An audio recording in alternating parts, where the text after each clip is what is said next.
हाँ जी, soldiers academy की online class में आप सभी का स्वागत है।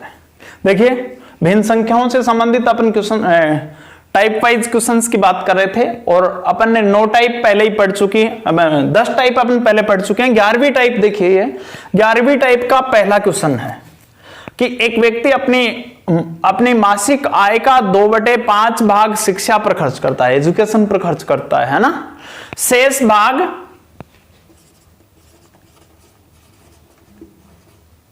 एजुकेशन पर खर्च करता है। शेष भाग, रिमाइनिंग पार्ट, शेष भाग का मतलब होता है रिमाइनिंग पार्ट।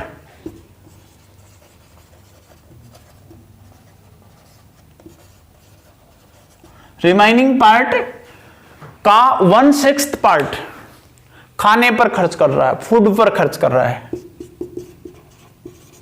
खाने पर खर्च कर रहा है। यदि वह 2700 रुपए मासिक बचत करता है, 2700 मंथली सेविंग होती है उसकी। बचत मतलब सेविंग, बचत का मीनिंग होता है saving,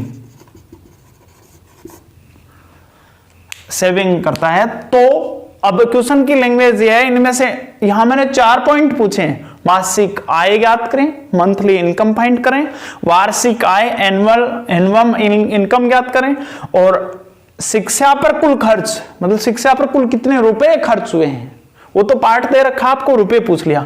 amount spend on education, खाने पर खर्च, अमाउंट स्पेंड ऑन फूड। इन 4 में से कोई एक पॉइंट आपको एग्जाम में पूछा जाता है। तो आप सबसे पहला काम करोगे, उसकी मासिक आय ज्ञात करोगे, और मासिक आय ज्ञात हो जाएगी तो नीचे वाले तीनों पॉइंट बहुत इजी हो जाएंगे, आराम से हल हो जाएंगे। तो अपन क्वेश्चन के सॉल्यूशन की बात करते हैं। और एक चीज का और ध्यान, टाइप 10 और टाइप 11 में एक अंतर है। टाइप 10 में आपको क्वेश्चन ऐसा मिला था, एक व्यक्ति अपनी मासिक आय का 2/5 भाग शिक्षा पर खर्च करता है तथा 1/6 भाग भोजन पर खर्च करता है। वहां टाइप 10 में ये वाला वर्ड काम में नहीं लिया गया था। शेष का अर्थ यह है कि यहां जो खर्च हो चुके हैं ना, बाद में जो शेष रुपए बचे उसका 1/6 पार्ट काम में लिया, ना कि टोटल मंथली इनकम का 1/6 पार्ट काम में लिया है।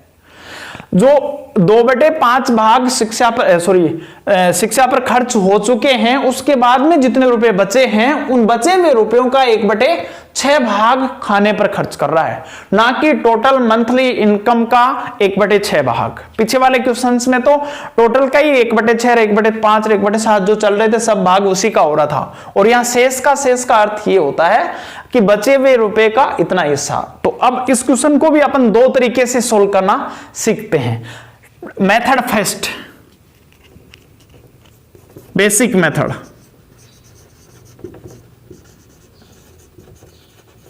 दो मेथड से सोल्व करना बताऊंगा, दोनों में से जो अच्छा लगे उसको बार बार यूज करें। देखिए, एक व्यक्ति अपनी आय का 2/5 भाग किस पर खर्च किया? एजुकेशन पर।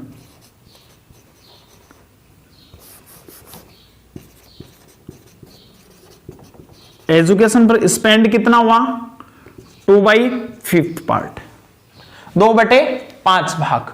रिमाइनिंग पार्ट कितना होगा यहां से?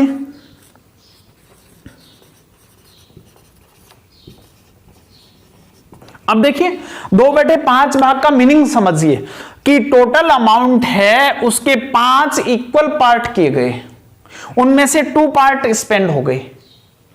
टोटल जो इनकम है उसके बराबर 5 हिस्से किए गए हैं, उनमें से 2 हिस्से खर्च हो गए, तो शेष हिस्से कितने बचे? रिमाइनिंग पार्ट कितना बचा?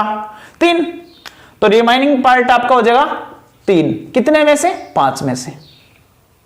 ठीक है, क्लियर? शेष जो अमाउंट बचा उसका 3/5 भाग, जो अमाउंट था उसका 3/5 भाग शेष बचा आपके पास। इसका 3/5 का कितना भाग खाने पर खर्च हो रहा है? फूड पर। फूड पर जो एक्सपेंसेस हो रहे हैं वो 3/5 पार्ट का कितना पार्ट? 1/6 पार्ट स्पेंड हो रहा है। तो अपन इसको रिमाइनिंग, यहां से रिमाइनिंग पार्ट लेंगे ना, यहां से रिमाइनिंग पार्ट लेंगे तो ये लीजिए 3/, किसका रिमेनिंग पार्ट लेना, 3/5 का रिमेनिंग पार्ट लेना है। 3/5 का 1/6 पार्ट स्पेंड हो गए, मतलब बराबर के 6 हिस्सों में से एक हिस्सा खर्च हो गया, तो कितने बचे, 5। तो अपन क्या लिखेंगे यहां, 5/6, है ना। और यदि वह इतने रुपए की बचत करता है तो ये जो लास्ट में रिमेनिंग पार्ट है यही तो सेविंग है, तो इट मींस इसकी वैल्यू आपको कितनी गिवन है, 2700 रुपीज। इसको थोड़ा सिंप्लीफाई करेंगे, 3 1 जा 3, 3 2 जा 6, 5 1 जा 5 और 5 2 जा 5 1 जा 5। तो अब देखिए आपके पास में ऊपर तो 1 इंटू में 1 1 और 1 इंटू में 2 2, 1/2 पार्ट कितना है, 2700 रुपए, 2700 रुपए। तो यहां से आपको 1 की वैल्यू कितनी मिलेगी, 1 की वैल्यू मिलेगी 2700 इंटू में 2 इक्वल्स टू 5400 रुपीज। तो इस व्यक्ति की मंथली इनकम कितनी हुई, 5400 रुपए। इस व्यक्ति की मासिक आय कितनी हो गई, 5400 रुपए हो गई। इस व्यक्ति की मासिक आय हो गई आपकी 5400 रुपए, है ना, क्लियर। अब देखिए आगे बढ़ते हैं अपन, ये तो मासिक आय की बात आई है, ये तो हो गई 5400 रुपए।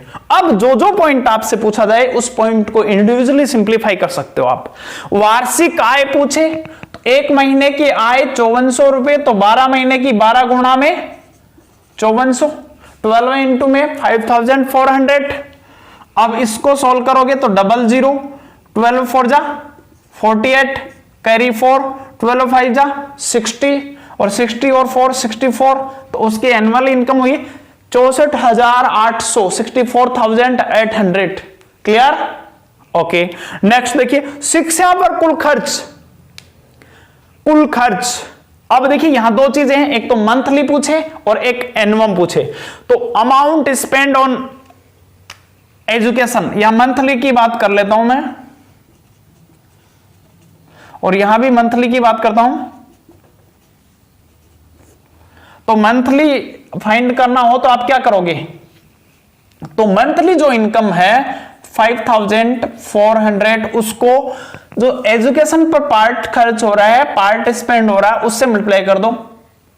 तो 5 की टेबल में ये 5 1 जा 5, फिर रिमाइंडर 0, 4 को नीचे लेके आया, 4 डिविजिबल नहीं है, फिर अगले 0 को लेके आया तो एक 0 चढ़ा दिया, फिर ये 8 1080। इसको किससे मल्टीप्लाई करना, 2 से, तो कितने हो जाएंगे 2160, 2160 रुपीज मंथली एजुकेशन पर स्पेंड हो रहे हैं। 2160 रुपीज मंथली एजुकेशन पर स्पेंड हो रहे हैं। अब खाने पर खर्च चाहिए तो आप 5400 को डायरेक्ट 1/6 से मल्टीप्लाई नहीं कर सकते, क्योंकि ये टोटल मंथली इनकम है ना, इसका 1/6 पार्ट नहीं हो रहा है, रिमाइनिंग पार्ट का 1/6 है। तो देखिए आप इसका कौन सा पार्ट करोगे, यहां से फूड पर स्पेंड तो इतना हो रहा है, ये पार्ट फूड पे स्पेंड हो रहा है, रिमाइनिंग पार्ट ये था, इसका 1/6 पार्ट स्पेंड हो रहा है। तो ये बहुत इंपॉर्टेंट क्वेश्चन बनता है और बहुत खास बनता है। इसको थोड़ा सिंप्लीफाई करोगे, 3 1 जा 3, 3 2 जा 6 इक्वल्स टू ऊपर 1 1 जा 1 और 2 5 जा 10। मतलब इसका 1/10 पार्ट है ना, वो एजुकेशन पर फूड पर स्पेंड हो रहा है। तो एक 0 से एक 0 कट, तो कितना आया 540 रुपीज मंथली खाने पर खर्च हो रहे हैं। महीने के 540 रुपए खर्च हो रहे हैं। क्लियर, ये चारों ही पॉइंट सॉल्व हो गए। अब देखिए एक मेथड तो ये था मंथली इनकम फाइंड करने का। अब मंथली इनकम का दूसरा बताता हूं, बाकी आगे वाले तो ये सेम ही रहेंगे, ये दोबारा नहीं बताऊंगा मैं, ठीक है ना, आगे वाले सेम रहेंगे। सिर्फ यहां से मंथली इनकम निकलती है ना, उसका ही दूसरा तरीका बता रहा हूं। सेकंड मेथड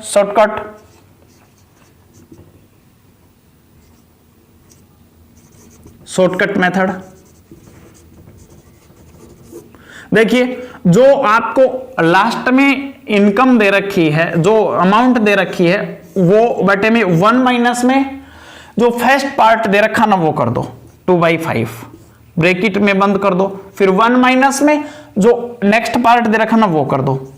अब देखिए पीछे वाले में भी ऐसे टाइप अपने पढ़ी थी, सीखी थी, पर वहां क्या थी, 1 में से डायरेक्टली सब माइनस हो रहे थे, यहां 1 में से अलग अलग माइनस करके लिखने हैं शॉर्टकट मेथड में, ठीक है ना। सिर्फ 2 ही पार्ट दे रखे थे, सिंप्लीफाई कर दो 2700। अब देखिए 1 माइनस में 2/5 को एक ही स्टेप में सिंप्लीफाई कैसे करेंगे, 5 को 1 से मल्टीप्लाई करो, 5 1 जा 5, उसमें से कितना माइनस करो 2, 5 में से 2 माइनस करो, 5 में से 2 लेस करोगे तो कितना बचेगा, रिमाइंडर 3, तो ऊपर तो बचा 3, बाई में 5 आएगा ही, फिर ये इनटू ही है, क्लियर।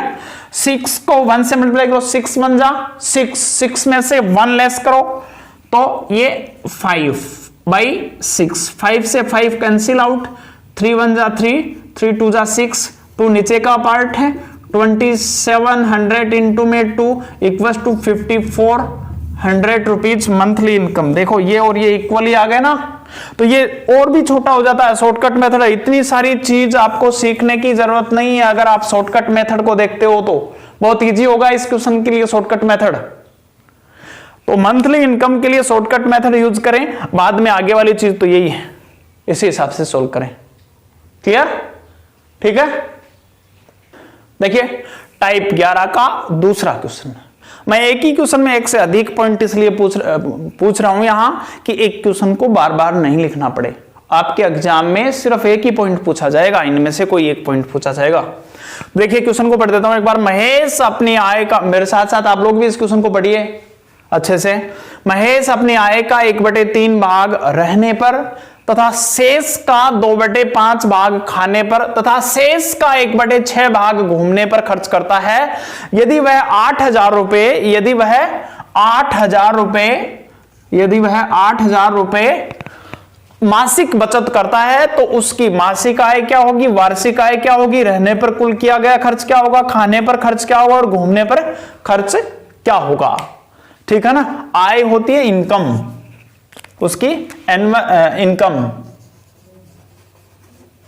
इनकम और रहना होता है लिविंग और ये फूड पर स्पेंड है, फूड पर स्पेंड पार्ट है, और ये घूमने पर है तो टूर पर स्पेंड पार्ट है, ठीक है। तो ये अपने पास में 3 चीजें हैं, लिविंग, फूड और टूर, और ये उसकी क्या है, बचत, सेविंग। तो 4 चीजें हो गई, लिविंग पे स्पेंड, फूड पे स्पेंड, टूर पे स्पेंड और सेविंग पे, क्लियर। अब देखिए अपन चलते हैं इस क्वेश्चन के सॉल्यूशन में। डायरेक्ट मेथड शॉर्टकट मेथड काम में लेंगे अपन। शॉर्टकट मेथड से अपन डायरेक्ट क्या निकालेंगे, फर्स्ट पॉइंट को सोल्व कर देंगे, मंथली इनकम निकालेंगे। और मंथली इनकम निकालनी मैंने बताई थी आपको, कि जो अमाउंट लास्ट में दे रखा है, गिवन है ना जो अमाउंट, वो ऊपर लिख दो, न्यूमिनेटर में लिख दो, और नीचे 1 माइनस में फर्स्ट पार्ट 1/3 इंटू में सेकंड पार्ट 1 माइनस में सेकंड पार्ट 2/5 इंटू में 1 माइनस में थर्ड पार्ट 1/6, और इसको सिंप्लीफाई कर दो, बस सिर्फ इसी को सिंप्लीफाई करना है। ऊपर तो 8000 एज इट इज हो जाएंगे। देखिए 3 को 1 से मल्टीप्लाई करोगे तो 3, और 3 में से 1 लेस करोगे तो 2/3 इंटू में 5 को 1 से मल्टीप्लाई किया 5, और 5 में से 2 लेस किया तो 3/5 इंटू में 6 को 1 से किया तो 6 में से 1 माइनस करोगे तो 5/6। बस इसको सॉल्व करना है। 3 से 3 कैंसिल आउट, 5 से 5 कैंसिल आउट, 2 की टेबल में ये 1 टाइम और ये 3 टाइम। अब देखिए आपके पास में अगली टर्म क्या आएगी, 8000 अपॉन में ऊपर तो 1 और नीचे 3, और नीचे वाला नंबर कहां जाता है, ऊपर। आप जानते हो फ्रैक्शन के डिनोमिनेटर में कुछ होता है तो वो नोमिनेटर में आ जाता है, मेन फ्रैक्शन के। तो 8000 इंटू में 3, तो मंथली इनकम हुई 24,000। पहला आंसर हुआ अपना 24 थाउजेंड। क्लियर। दूसरा वार्षिक आय चाहिए, एनुअल इनकम चाहिए, तो 24 को 12 से 24,000 को 12 से मल्टीप्लाई कर दो, ये लीजिए आंसर। 48 का 4, 24, 32, 3,28,000, 3,28,000। क्लियर। सॉरी कैलकुलेशन मिस्टेक है थोड़ी। देखिए ये 000 एज इट इज, और 12 4 जा 48, 48 का 8 कैरी 4, 12 2 जा 24 और 4 28, 2,88,000 एनुअल इनकम हो गई, एनुअल इनकम हो गई। अब देखिए एक एक पार्ट को अलग अलग सोल्व करेंगे। इसके लिए फर्स्ट वाला पार्ट तो बहुत इजी रहेगा, आराम से सोल्व हो जाएगा। जो मंथली इनकम है ना 24,000, यहां ये किए गए कुल खर्च तीनों ही प्रकार के मंथली पूछे गए हैं, मंथली पूछे गए हैं, ये ध्यान रखना। ईयरली नहीं पूछ रहा हूं, मंथली पूछ रहा हूं। ईयरली पूछे तो आप 2,88,000 से कैलकुलेट करें, और मंथली पूछे तो 24,000 से कैलकुलेट करें, 24,000 से कैलकुलेट करें। इनटू में अब देखिए रहने पर किया गया खर्च का कितना हिस्सा, 1/3, तो 1/3। इसको इससे 8,000 टाइम कट करोगे तो रहने पर कुल खर्च कितना हुआ, 8,000 रुपीज। क्लियर। दूसरा पार्ट खाने पर कुल खर्च। देखिए खाने पर जो कुल खर्च है उसके लिए खाने पर टोटल अमाउंट, टोटल जो इनकम है मंथली, उसका कौन सा पार्ट स्पेंड हो रहा है वो आपको फाइंड करना है। तो यहां से थोड़ी सी कैलकुलेशन करनी है आपको कि 1/3 भाग तो रहने पर खर्च हो गया, तो यहां रिमाइनिंग पार्ट कितना होगा, 1/3 पार्ट तो रहने पर खर्च हो गया, तो रिमाइनिंग पार्ट कितना होगा, 3 में से 1 पार्ट स्पेंड हो गए, तो 2/3 पार्ट रिमाइनिंग पार्ट होगा। और इस 2/3 का कौन सा पार्ट खाने पर खर्च हो रहा है, 2/5, तो इसका 2/5 पार्ट है ना, ये खाने पर खर्च हो रहा है। और ये पार्ट आपको किसका फाइंड करना है, मंथली इनकम का 24,000 का, ये पार्ट फाइंड करना है। ये ध्यान देना, थोड़ा सा हार्ड लगेगा पर एक बार ध्यान दोगे ना तब समझ में आएगा। यहां देखिए कि महेश अपनी आय का 1/3 भाग रहने पर खर्च कर रहा है, कर दिया। उसके बाद में शेष कितना बचा, रिमाइनिंग पार्ट कितना होगा, 3 हिस्सों में से 1 खर्च हो गया, तो 2 बचे 3 में से, तो 2/3 भाग बचे। और इस 2/3 का कौन सा भाग, 2/5वां भाग खाने पर खर्च हो रहा है। तो 2/5वां खर्च होने का मतलब 2/3 का 2/5वां इतना भाग खर्च हो रहा है, और इसी की वैल्यू चाहिए तो इसको 24,000 से मल्टीप्लाई कर दो। 24,000 से मल्टीप्लाई करोगे तो ये देखो 3 की टेबल में ये 8,000 टाइम कट जाएगा, और 5 की टेबल से ये 1600 टाइम कट जाएगा। तो इसके लिए आपकी कैलकुलेशन 2 2 जा 4, और 4 इंटू में 1600, और ये 64, 6,400 रुपीज किस पे, खाने पे खर्च कर रहा है। ये नेक्स्ट पॉइंट, घूमने पर कुल खर्च ज्ञात करना अपने को, है ना। तो पहले सबसे पहले अगर ऐसा पॉइंट पूछा जाए तो ये बहुत हार्ड है, वैसे तो पूछा नहीं जाएगा ऐसा पॉइंट, काफी हार्ड है। फिर भी अगर आपको इसमें इंटरेस्ट है, ये चीज सीखने में इंटरेस्ट है, तो मैं बता देता हूं। तो आप पॉइंट पहले भाग, जो पहला भाग खर्च किया गया, जिस मद पे, जिस चीज पे खर्च किया गया वहां से चलें, और घूमने तक जो खर्च किया गया वहां तक आना, आपको यहां लिखते जाना है, और वहां से रिमाइनिंग पार्ट लिखते आना, इसका ये 1/6 पार्ट यूज करना है। तो देखिए महेश अपनी आय का 1/3 भाग रहने पर खर्च करता है, तो यहां से शेष भाग कितना होगा, रिमाइनिंग पार्ट कितना होगा, 3 हिस्सों में से 1 खर्च कर दिया, तो 2 बचे 3 में से। क्लियर।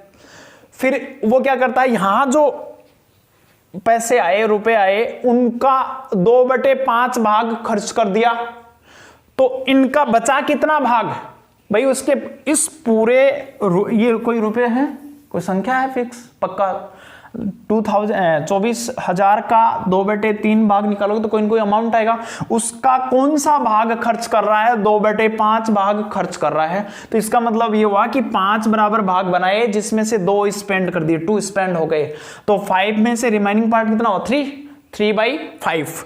तो यहां से रिमाइनिंग पार्ट होगा 3/5।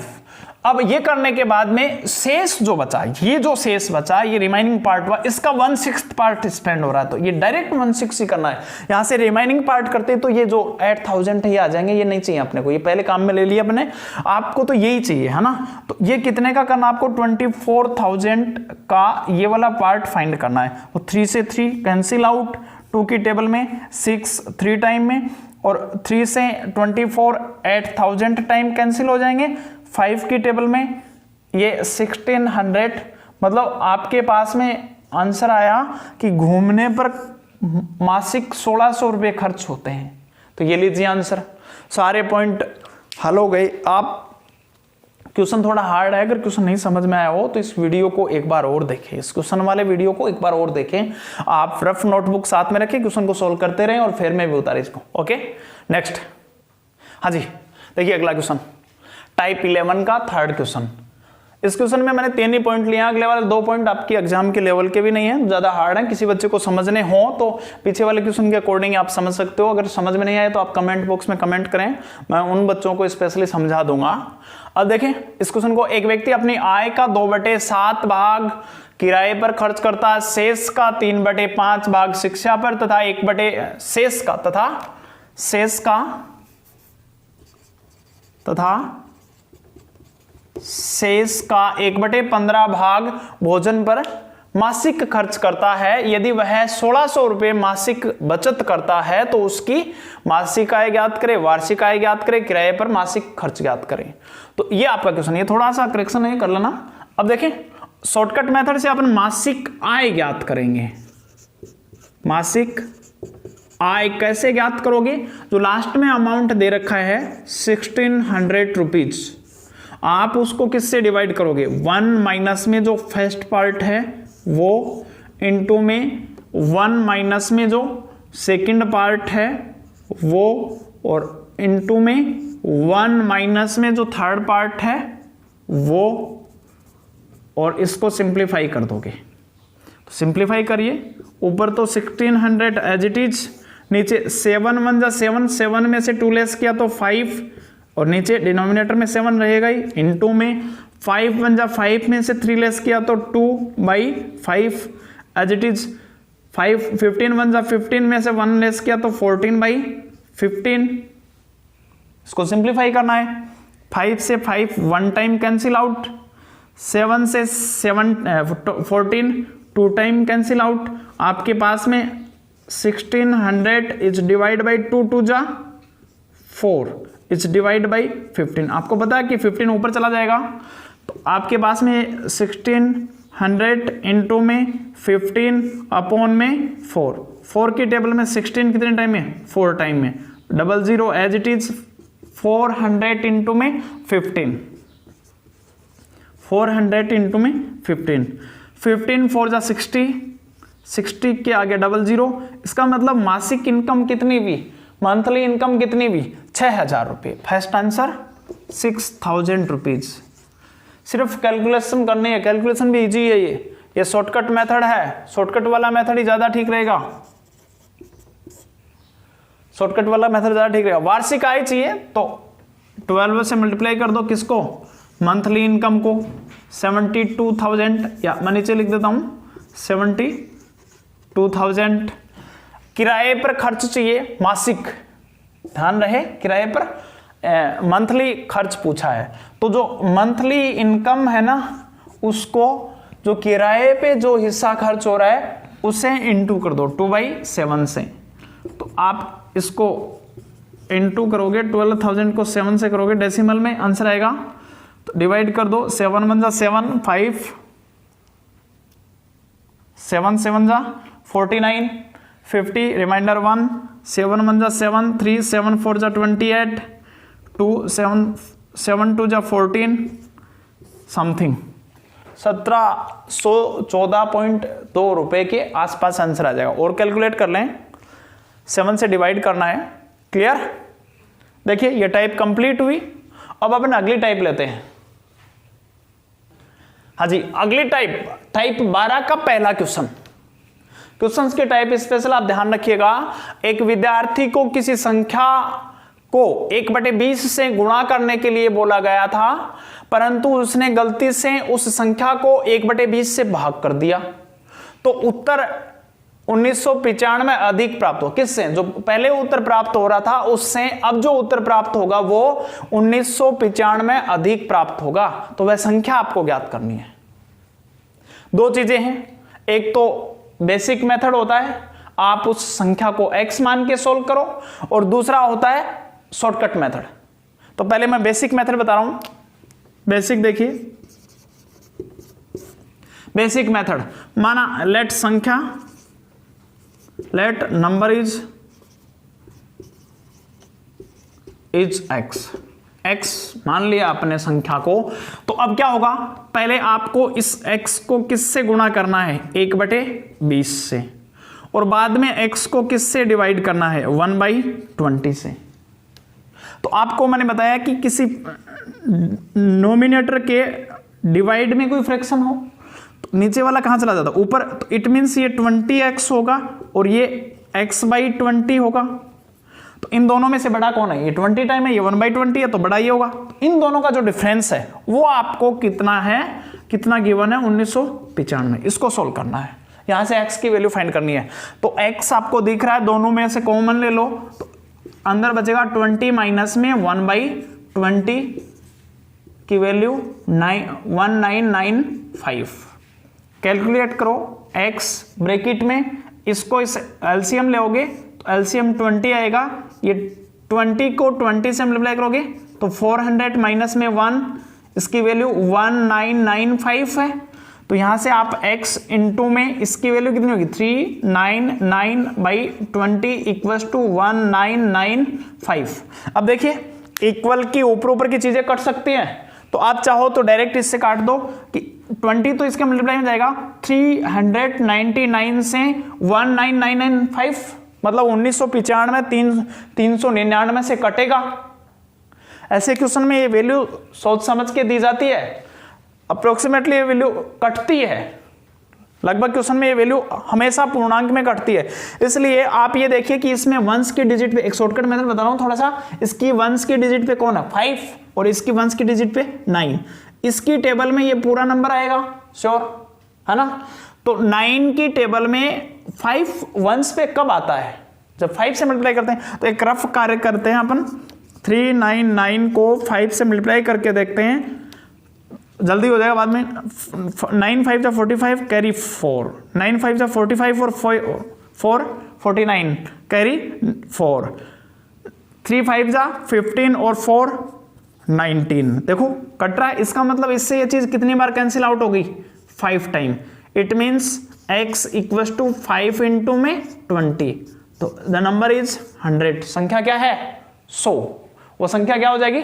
100। ये तो इसका बेसिक मेथड हुआ।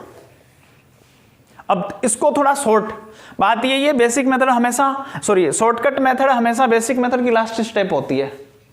तो शॉर्टकट देखिए, शॉर्टकट में आपको करना है कि ये जो फ्रैक्शन है, एक बार डिवाइड करना, एक बार क्वेश्चन की लैंग्वेज ऐसी होनी चाहिए, एक बार मल्टीप्लाई करना, एक बार डिवाइड करना। तब आपको ये करना है कि एक बार तो इसको उल्टा करके लिखो और एक बार जैसा है वैसा लिखो। तो एक बार 20/1 और एक बार 1/20, और दोनों का डिफरेंस, इन दोनों में से बड़ा कौन है छोटा कौन है ये तो जानते हो आप कि ये कौन सी फ्रैक्शन है? अनुचित भिन्न, इम्प्रॉपर फ्रैक्शन। और इम्प्रॉपर फ्रैक्शन मोर देन 1 होती है और प्रॉपर फ्रैक्शन लेस देन 1 होती है। तो श्योर बड़ा 20 है 1/20 से। तो आप डायरेक्ट ये कर दो, इन दोनों का अंतर जो गिवन वैल्यू है वो है। तो ये कितने हुए? 20 को 20 से मल्टीप्लाई करोगे तो 400 में से 1 लेस करोगे तो 399/20 की वैल्यू 1995 है। तो 1 की वैल्यू हो जाएगी 1995 इंटू में 20 बाई में 399। इसकी टेबल में ये 5 टाइम में आ रहा है, तो 1 की वैल्यू कितनी हुई? 100। 1 क्या लेट किया आपने? वो नंबर है, एक संख्या थी, तो एक संख्या, एक का मान कितना आ गया? 100। तो संख्या हो गई। क्लियर? कोई डाउट किसी को? ओके। हाँ देखिए टाइप 12 का नेक्स्ट सेकंड क्वेश्चन देखिए। एक विद्यार्थी को किसी संख्या को 3/4 से गुणा करने के लिए बोला गया, परंतु उसने गलती से उस संख्या को 3/4 से भाग कर दिया गया। भाई फ्रैक्शन तो सेम ही यूज कर रहे हैं, एक बार डिवाइड कर दिया गया, एक बार मल्टीप्लाई कर दिया गया, दोनों बात क्वेश्चन में हो रही हैं, एक बार गलती से एक बार वास्तव में होना था, है ना। तो आंसर 28 अधिक प्राप्त हुआ, तो वह संख्या ज्ञात करें। देखिए इनका सीक्वेंस भी चेंज हो सकता है, पहले भाग कर दे बाद में गुणा कर दे तो अधिक की जगह कम हो जाएगा, क्वेश्चन की लैंग्वेज ऐसी रहेगी। तो जब भी ऐसा क्वेश्चन मिले तो शॉर्टकट मेथड ही यूज करेंगे अपन ऐसे क्वेश्चन को अभी सोल्व करने के लिए। तो शॉर्टकट मेथड क्या बोलता था कि एक बार तो 3/4 ही रहने दो, एक बार 4/3 लिखो, यही करना है। तो इनमें से बड़ा कौन सा है? अगर दो संख्याएं जिनका अंश व हर इंटरचेंज होके ही दो फ्रैक्शन बनी है, तो बड़े अंश वाली बड़ी, छोटे अंश वाली छोटी, क्योंकि इन दोनों का डिफरेंस इक्वल है। पीछे मैं ये टाइप क्लियर कर चुका हूं। इन दोनों का डिफरेंस कितना है? 1। इन दोनों का डिफरेंस 1, इन दोनों का डिफरेंस 1। या तो डिफरेंस से देख लो, या फिर आपको एक चीज और बताइए मैंने कि ये कैसी फ्रैक्शन है? इम्प्रॉपर, अनुचित भिन्न, और ये कैसी फ्रैक्शन है? प्रॉपर। थोड़ी देर पहले भी बताइए ये बात कि इम्प्रॉपर फ्रैक्शन मोर देन 1 होती है और प्रॉपर फ्रैक्शन लेस देन 1 होती है। इम्प्रॉपर, अनुचित भिन्न का मान 1 से बड़ा होता है और उचित भिन्न का मान 1 से छोटा होता है सदैव। तो ये बड़ा और ये छोटा, इसका मतलब इसमें से ये घटाना। अगर आप लोगों से कभी ये गलती भी हो जाए कि आप इसमें से ये घटा दो तो आंसर माइनस में आएगा, तो इस क्वेश्चन में माइनस का कोई औचित्य नहीं, आप माइनस को हटा दो, आंसर वही होगा, माइनस का फर्क नहीं पड़ेगा। और ऑप्शन भी जहां तक हो सके माइनस प्लस में नहीं मिलेंगे आपको, क्योंकि फ्रैक्शन की बात हो रही है। तो इन दोनों का जो डिफरेंस है वो आपको 28 दे रखा है क्वेश्चन की लैंग्वेज के अकॉर्डिंग। क्लियर? यहां से एलसीएम, इन दोनों को मल्टीप्लाई करके एलसीएम ले आओगे, तो इसको इससे मल्टीप्लाई कर दो, 4 4 जा 16, माइनस इसको इससे कर दो, क्योंकि इन दोनों का प्रोडक्ट ही एलसीएम लेते हैं तो डायरेक्ट अपन इसके नोमिनेटर को इस डिनोमिनेटर से करते हैं, इससे इसको करते हैं, शॉर्टकट हो जाता है। 3 3 जा 9, इसकी वैल्यू कितनी? 28। 16 में से 9 लेस करोगे तो कितने बचेंगे? रिमाइंडर 7/12 की वैल्यू 28, तो 1 की वैल्यू कितनी आ जाएगी? 28 इंटू में 12/7, 7 की टेबल में 28 कितने टाइम में? 4 टाइम में, और 12 4 जा 48, तो वो नंबर क्या हो गया? 48। संख्या क्या होगी? 48। ये लीजिए, क्लियर? नेक्स्ट क्वेश्चन देखो। हाँ तो देखिए नेक्स्ट क्वेश्चन टाइप 12 का थर्ड क्वेश्चन देखिए। क्वेश्चन सेम ही है, थोड़ा सा मैंने ये चेंज किया कि पहले भाग करवा लिया बाद में गुणा करवा लिया। तो क्वेश्चन को पढ़ देता हूं। एक विद्यार्थी को किसी संख्या को 8/11 से गुणा करने के लिए बोला गया, परंतु उसने गलती से उस संख्या को 8/11 से भाग कर दिया। सॉरी, ये भाग करने के लिए बोला गया था, बाद में गुणा, यहां गुणा बोला, गुणा कर दिया, तो उत्तर 342 कम प्राप्त हुआ। तो वह संख्या ज्ञात करें, वह संख्या ज्ञात करें। एक बार और पढ़ देता हूं शॉर्टली में क्वेश्चन को, पीछे थोड़ा उल्टा बोला गया था। एक विद्यार्थी को किसी संख्या को 8/11 से भाग करने के लिए बोला गया है, परंतु उसने गलती से उस संख्या को 8/11 से गुणा कर दिया, तो उत्तर 342 कम प्राप्त होता है। तो वह संख्या ज्ञात करें। आपको काम वही करना है, भले पहले भाग बोलो या बाद में भाग बोलो, उससे कोई फर्क नहीं पड़ना। अगर फ्रैक्शन सेम काम में ली गई है तो आप 8/11 और 11/8 दोनों लिखो, तो बड़े अंश वाली बड़ी होगी यहाँ, तो ये बड़ी संख्या है, ये छोटी संख्या है, ये बड़ी भिन्न है, ये छोटी भिन्न है, ये अनुचित है, ये उचित है, ये एक से बड़ी है, ये एक से छोटी है। इन दोनों का डिफरेंस आपको कितना दे रखा है? 342। तो यहां से एलसीएम कितना आएगा? 88। दोनों का प्रोडक्ट ही एलसीएम है, तो इसको इससे मल्टीप्लाई कर दो 121, माइनस में इसको इससे मल्टीप्लाई कर दो 64, 342। अब देखिए इन दोनों का डिफरेंस कितना आएगा? 7 5, 57/88 की वैल्यू कितनी है? 342। आपको पता है एक की वैल्यू 1 की वैल्यू फाइंड करनी है, तो 342 इंटू में 88 इज डिवाइड बाई 57। मतलब देखिए 88 तो 57 से कटता ही नहीं है, 88 तो 57 के पहाड़े में आ ही नहीं रहा। इसका मतलब इसके मल्टीप्लाई में जो दूसरा नंबर है वो 57 से श्योर कटेगा। तो अपन ट्राई करते हैं। अब कटेगा तो पक्का, देखिए 342 57 से बड़ा है, तो 57 के पहाड़े में कहीं ना कहीं 342 आ सकता है। तो ये देखें कि 7 की टेबल में ये वंस वाली डिजिट कितनी टाइम में आती है, 7 के पहाड़े में 2 कितनी बार में आता है? बोल के देख लो 7 का पढ़ा तो 6 बार में आता है, 6 7 42, मतलब 7 6 42। तो इसका मतलब आप 57 को 6 से मल्टीप्लाई करके देख लो, देखिए यही नंबर आ रहा क्या, आ जाएगा तो ये इससे 6 टाइम कट जाएगा। 42 का 4 कैरी 4, ये 6 5 जा 30 और 4 34, देखो सेम टू सेम आया ना। लगभग क्वेश्चन में ये मेथड फॉलो होगा, कैलकुलेशन को छोटी बना देगा ये आपकी। तो वैसे तो अगर एस्टिमेट हो रहा है तो आप डायरेक्ट काट लो भाई, ऑप्शन मैच खाएगा। इससे ये कितने टाइम कैंसिल, 6 टाइम। 6 को 88 से मल्टीप्लाई करो तो 1 की वैल्यू कितनी आई, 8 6 जा 48 कैरी 4, 48 में 4 ऐड करोगे तो 52, तो वो नंबर क्या है 528, वो संख्या क्या हो गई 528। क्लियर? हाँ जी, भिन्न संख्याओं की लास्ट टाइप।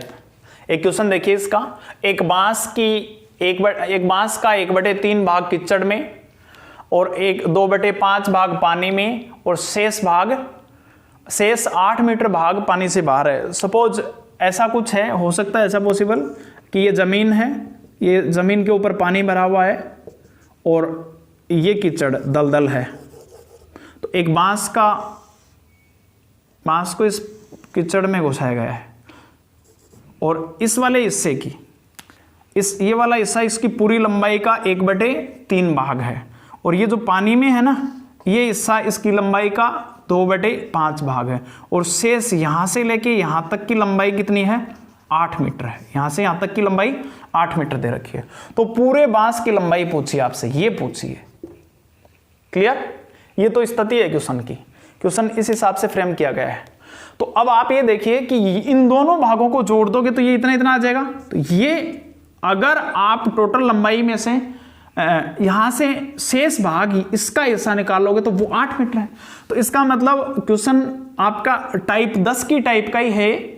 तो 2/5 और 1/3 इन दोनों को घटा देंगे अपन, पूरे बांस की लंबाई को 1 मानेंगे, पूरे बांस को उसमें से घटा देंगे। तो एलसीएम कितना है यहाँ 15, ये कितना हो जाएगा 15 माइनस में इन दोनों का प्रोडक्ट ही तो था, तो इसको इससे मल्टीप्लाई करेंगे 6 माइनस में इसको इससे करेंगे 5 इक्वल्स टू 15 माइनस में 6 और 5 11/15, 15 में से 11 लेस किया तो 4/15।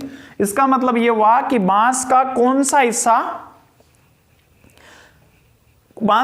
सा हिस्सा पानी से बाहर है, 4/15 भाग पानी से बाहर है। इसकी वैल्यू कितनी है 4/15। तो 4/15 की वैल्यू आपको 8 मीटर गिवन है।